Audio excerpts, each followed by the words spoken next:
স্ত্রীদেরকে আল্লাহ কি দায় দায়িত্ব দিয়েছে একটা ফ্যামিলিকে সুন্দর করতে, একটা দাম্পত্য জীবনকে সুন্দর করতে। স্ত্রীর এক নম্বর দায়িত্ব হচ্ছে she should make a comfort to her husband। স্ত্রীর উচিত স্বামীর জন্য ঘরটাকে প্রশান্তির নীড় বানিয়ে রাখা। কি বানিয়ে রাখা? প্রশান্তির নীড়।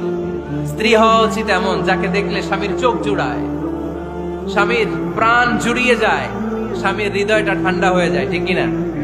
আর স্ত্রীর দিকে তাকালে যদি মেজাজ গরম হয়ে যায়, মেজাজ খিটখিটে হয়ে যায়, ঝামেলা আছে না নাই? ঝামেলা আছে। এজন্য মেহরবানি করে আমাদের বোনরা যারা, এমন কোন কাজ করবেন না যেটা স্বামীর মেজাজকে খিটখিটে করে দেয়। কারণ আল্লাহ তাআলা আপনাদেরকে তৈরি করেছে লিতাসকুনু ইলাইহা, স্বামী আপনার কাছে গেলেই যেন তার হৃদয়টা প্রশান্ত হয়ে যায়, ঠিক কিনা? অনেক স্ত্রী আছে না জেনে না বুঝে স্বামীর সাথে এমন খিটখিটে মেজাজ দেখায় যেটা স্বামীর জন্য মেনে নেওয়া কষ্টকর। আমি একটা জরিপে পড়েছি, পৃথিবীর অনেক স্বামী স্ত্রীর কারণে হার্ট অ্যাটাক করে মারা যায়। আছে না নাই? এই তো ভুক্তভোগী পাওয়া গেছে। স্বামীর জন্য একটা ত্রাস হয়ে দাঁড়ায় স্ত্রী, ত্রাস। অনেক স্বামী আছে স্ত্রীর এরকম আচরণের কারণে, অতিরিক্ত প্রেসার ক্রিয়েট করার কারণে স্ত্রীদেরকে ভয় পায়। অবশ্য নীলফামারীর কোন স্বামী তার স্ত্রীরে ভয় পায় না। ভয় পায়?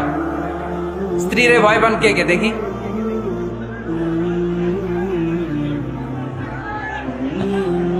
ভয় পান আপনারা? ভয় পান? হ্যাঁ, এক অফিসের বড় সাহেব তার স্ত্রীরে খুব ভয় পায়, প্রচন্ড ভয় পায়। তো সে মনে মনে ভাবলো, দেখি আমার অফিসের যারা স্টাফ আছে, ম্যানেজাররা আছে, এরা কতটুকু ভয় পায়, এরা ভয় পায় কিনা। তো একদিন সকালবেলা অফিসের সব স্টাফ গুলোর একসাথে দাঁড় করায় বলতেছে, এই আপনারা যারা যারা আপনাদের স্ত্রীদেরকে ভয় পান তারা ডান দিকে যান, আর যারা স্ত্রীকে ভয় পান না এরা বাম দিকে যান।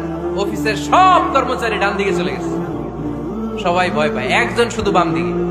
বাম দিকে কয়জন? ভয় পায় না। আর যারা ভয় পায় এরা ডান দিকে, ডান দিকে সবাই। তো বড় সাহেব ভাবছে, আলহামদুলিল্লাহ আমার অফিসে একজন হইলেও বীর পুরুষ আছে। তো বীর পুরুষের কাছে যে বলে, ঘটনা কি, আপনি মোটেও ভয় পান না?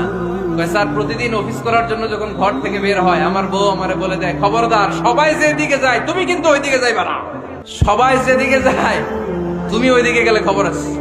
বড় সাহেবকে খবরদার, এটা তো আরো ডরায়, ঠিক কিনা? এজন্য বোনদেরকে বলবো, লিতাসকুনু ইলাইহা, এমন ভাবে আপনি আপনার স্বামীর সামনে নিজেকে প্রেজেন্ট করেন যাকে আপনাকে দেখলে আপনার স্বামীর চোখ জুড়িয়ে যায়, হৃদয়টা প্রশান্ত হয়ে যায়, আপনাকে দেখলেই আপনাকে ভালোবাসতে মনে চায়, ঠিক কিনা?